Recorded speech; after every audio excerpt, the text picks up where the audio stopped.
জয় Bangla slogan একবার না 50,000 বার যদি করি সেটাও দেবো। জয় বাংলা জয় বঙ্গবন্ধু। বঙ্গবন্ধুর মাথায় প্রস্তাব করা হলো, তাহলে জিয়ার রহমানের মুক্তি তো একদিন কেউ না কেউ প্রস্তাব করবে। যেমন 1.5-2 লাখ আওয়ামী লীগ ছাত্রলীগের লোকজন এমনি রাস্তাঘাটে টুকটাক আন্দোলন করতেছে, বাথরুম খুঁজে পাচ্ছে না। আর যখন 2-2.5 কোটি আওয়ামী লীগের লোকজন আসবেন তখন এরা কোনে ফলাবেন? আওয়ামী লীগ আসবে। আমি নিজেই তো আসতে 5 আগস্টের পরে বিএনপিতে আওয়ামী লীগ করা ধরতেছি। আরে ছাত্র সামান্য কিরা ভূত গাছে, কিন্তু ভূতির রাউনে এটা দেয়। আর এখন যিনি আছে কিন্তু বিশ্ব সহিরা স্যার ইনুস সাহেবের বাপের রাস্তা এটা শেখ হাসিনা ফলাস্তে ইন্ডিয়া হয়ে তোমার কোন বর্ডার দিয়ে যাবা? দেখেন এই যে ফেব্রুয়ারি মাসে মহান স্বাধীনতা দিবস ও বিজয় দিবস উপলক্ষে যে আমরা যে দিনটাকে অনুসরণ করি, আমাদের 21শে ফেব্রুয়ারি মাস বিজয় দিবসের মাস, কিন্তু 21শে ফেব্রুয়ারিটা সকল শহীদের প্রতি আমরা শ্রদ্ধা এবং স্মরণের বিনিময়ে আজকের এই মাসটাকে বলা হয় 21শে ফেব্রুয়ারি মাস। এবং এর ভিতরে হাজার হাজার ভালোবাসা বিনোদনের এই মাসটা জুড়ে এই মাসে সকল শহীদের প্রতি আমাদের সাধারণ যত গরিব আছি, এই গরিবের ভালোবাসার ও আত্মত্যাগের বিনিময়ে আজকের এই শহীদ। কিন্তু কেউ এই বিশ্ববিদ্যালয় থেকে যদি একজন লোক যায় এই শহীদের খাতায়, তা গরিবের থেকে আছে 10 জন। আমাদের এই বিজয়টাকে ধরে রাখতে হবে। এবং আপনারা দেখতেছেন সামনের দিন এই যে বিভিন্ন সাংস্কৃতিক মন্ত্রণালয় থেকে যে পোস্টারগুলো লাগানো হচ্ছে, এই পোস্টারগুলো সম্পূর্ণ ভিত্তিহীন, এর কোনো ভিত্তি নাই। এই পোস্টারে কিছু কিছু জিনিস ভুল আছে, যে ভুলগুলো আমাদের 71 ও 52কে ঢাকার চেষ্টা করতেছে। এখন আমরা এটাকে বিশ্বাস করি না। এই সাংস্কৃতিক মন্ত্রণালয়কে বলবো এটা সম্পূর্ণ উদ্ঘাট করে দিতে, এবং এই মন্ত্রণালয়ের যে উপদেষ্টা আছে তার পদত্যাগের দাবি করি। আমি একজন মানে কি মস্তিষ্ক বলবো, ভালো মস্তিষ্ক নেন কি খারাপ মস্তিষ্ক নেন, ব্রিলিয়ান্ট মনে করেন কি অশিক্ষিত মনে করেন, আমি মনে করি এটা সম্পূর্ণ ভুয়া। এরা যে পোস্টারগুলো টাঙাচ্ছে এটা ভুয়া। আর আওয়ামী লীগ আসবে। আওয়ামী লীগের 3টে গ্রুপ। কেউ যদি বলে কীরকম গ্রুপ, যারা বিগত দিনে পার্লামেন্ট সদস্য, উপজেলার চেয়ারম্যান, ইউনিয়ন পরিষদের চেয়ারম্যান, উপজেলা আওয়ামী লীগের সন্তান, এরা অনেকে দাবায় বেড়াইছে, এরা কেউ দেশে নেই। কিন্তু যারা গরিব পরিবারের থেকে আওয়ামী লীগকে ভালোবাসতো, আওয়ামী লীগের রাজনীতিকে বিশ্বাস করে, আর কি বলবো, এখন তো বেশিরভাগ মানুষ আওয়ামী লীগ হয়ে গেছে। 5 আগস্টের পরে এই হত্যাকাণ্ড দেয়। আমি নিজেই তো আসতে 5 আগস্টের পরে বিএনপিতে আওয়ামী লীগ করা ধরতেছি।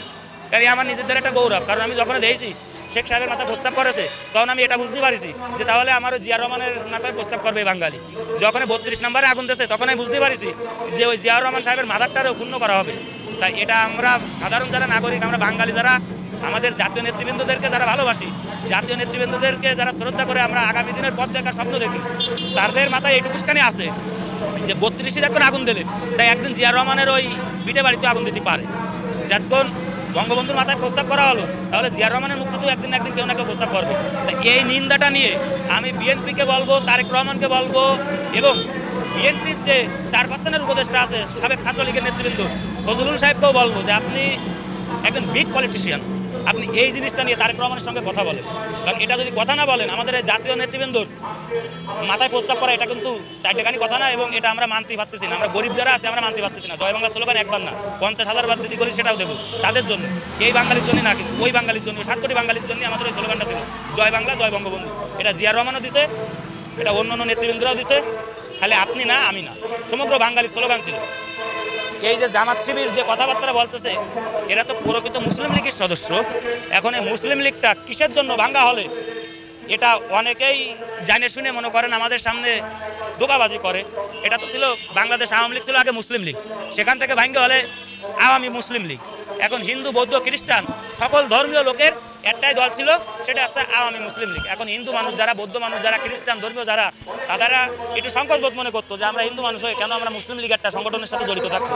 এটা জাতীয় নেতৃবৃন্দরা চিন্তা ভাবনা করে ওই আওয়ামী মুসলিম লীগ ভাঙ্গে আওয়ামী লীগ গঠনতন্ত্র হলো। যে আওয়ামী লীগ গঠনতন্ত্র হলো, এই দলটা যেন সকলে মিলে করতে পারে। আপনি দেখেন শেখ সাহেব বেঁচে থাকাকালীন কি মানে, শেখ সাহেব বললে কীরকম একটা দেখা যাবে, বাঙালি জাতির জনক শেখ মুজিবুর রহমান যখন বেঁচে ছিল জীবিত থাকাকালীন, জিয়ার রহমান সাহেব কোন দল করতো? আমার একটু ধারণা কম আছে, তখন জিয়ার রহমান সাহেব কোন দল করতো, এটা কেউ যদি জানেন তার চ্যানেলের কমেন্টে বলে যাবে যে জিয়ার রহমান সাহেব কোন দল করতো। এই যে বিএনপি, তারপর বর্তমান যে জামাত, এর যে নিবন্ধন কত সালে, যাদের নিবন্ধন 79, যাদের নিবন্ধন 83, এখন তারা যদি এই দেশে রাজনীতি প্রতিষ্ঠাতা করতে যায়, তা আমরা রিক্সাওয়ালারাও পার্লামেন্ট সদস্য হবো, এটা কিন্তু অস্বাভাবিক কিছু না। আমি তো আগেই বলেছি যে ভাই খুলনা ভাষাতে নির্বাচন করবো, তা কোশির জন্য নির্বাচন করব, এটার একটা ব্যাখ্যা আছে যে দেশের সাধারণ ছাত্র জনতা দিয়ে যদি নির্বাচন করানো হয়, তাহলে আমাদের মতন মানুষের দেশে নির্বাচন করবে। ছাত্রদের যদি কোথাও একটা ভোট থাকে, আমাদের রিক্সাওয়ালাদের 5টা ভোট আছে, কারণ আমরা তো রিক্সাওয়ালা, আমাদের তো মার্কা মারা, আমাদের তো চুরি করার কোনো ঘটনাই নেই, বাপের পিঠে বাড়ি নেই, ব্যাংক ব্যালেন্স নেই, আমরা কি চুরি করবো? শিক্ষা দীক্ষা জানি না, চুরি করার কোনো সুযোগ নেই।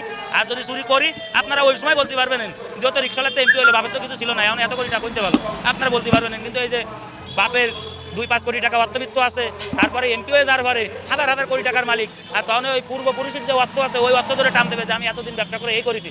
আমাদের তো গরিব মানুষের কিছু নেই, আপনারা আমাকে ভোট দিয়ে দেন। যখন ইউনূস সরকার কি অন্য কোনো সরকার ডক্টর মোহাম্মদ ইউনূস বাংলাদেশে নির্বাচন দিতে পারবে না, এটা আপনিও জানবেন, আমরাও জানবানি। সর্বোচ্চ আর অল্প কিছুদিন আছে সে, এরপরে তার ওই দেশের বিতাড়িত হতে হবে।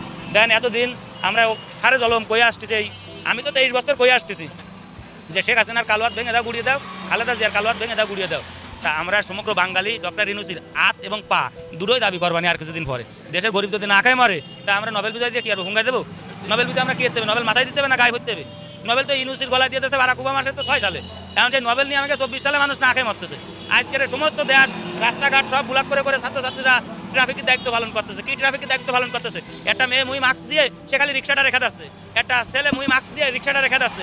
মানে সমস্ত শত্রু কি রিক্সাওয়ালারাই কি আসছে ছাত্রকে শত্রু, আর কোনো গাড়ি শত্রু না। নিউ মার্কেটের দারোয়ান 10 টাকার বিনিময়ে একটা সিএনজিতে দাঁড় করাচ্ছে আমাদের রিক্সা খেদাই দিয়ে। তা রিক্সাওয়ালার একটা হসপিটালের সামনে দাঁড়াতে পারতেছে না, একটা ভালো মার্কেটের সামনে দাঁড়াতে পারতেছে না। রিক্সাওয়ালাদের কি দোষ করেছে? রিক্সাওয়ালাদের কি দোষ করেছে? রিক্সাওয়ালারা কি মানুষ না দেশে? রিক্সাওয়ালারা ট্যাক্স দেয় না? আমরা যদি প্রতি মাসে 12,000 টাকা ইনকাম করি, সর্বনিম্ন 500 টাকা মাল ক্রয়ের ক্ষেত্রে আমরা ট্যাক্স প্রদান করি। আমরা কোন ক্ষেত্রে পিছিয়ে আছি? খালি আমরা পিছিয়ে